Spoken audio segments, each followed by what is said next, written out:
Back here in the Play for the Great charity tournament here with Tyson Nash. And Tyson, obviously tonight's event, obviously huge concussion awareness, and you've called the game, you've played the game, obviously you've been around it. Guys are bigger, stronger, faster. How important is a charity event like this, but just to get concussion awareness out there? Because, like I hear you say a million times, the size and the speed of the game today is just unbelievable.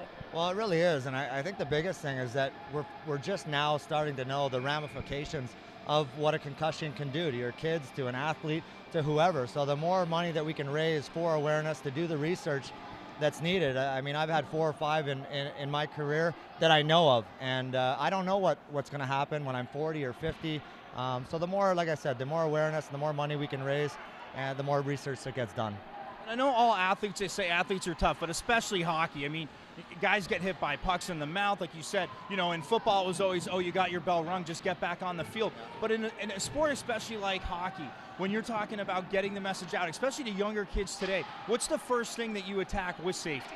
Well, I think the biggest thing is to know what you're dealing with. And, you know, if a kid gets their bell rung, you know, like you said, when we grew up, you were taught to suck it up, go out there and deal with it. And you didn't know whether you had a concussion or not, and your coach definitely had no idea. So now I think the coaches are more aware. I think parents need to be more aware of if their kid falls off their bike, the symptoms of a concussion, the headaches, the bright light, all the things that you know that you have a concussion. The pupils, whether they're dilated or undilated, those are just little signs that you can look for now before you send your kid back out there. And obviously, the more concussions you have, the easier you can obtain them. So I think, like I said, the more you know about them, the better prepared you are to know if your kid has one.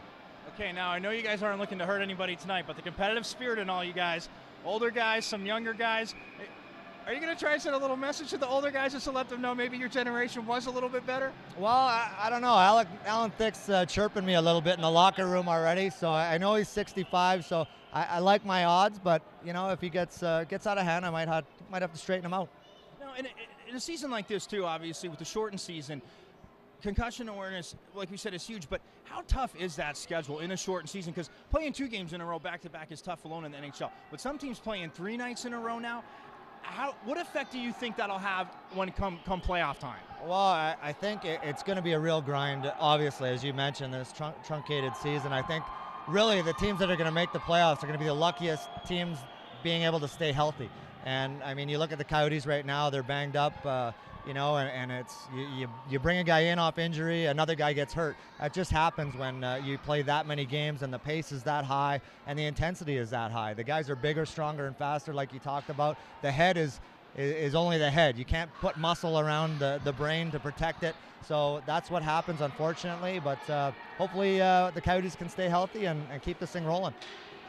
Well, we hope they can keep it rolling too, and we know he'll look to pester some people tonight like he did when he was on the ice, but good luck tonight, and thanks for taking time with the cause. Thanks a lot. Appreciate it.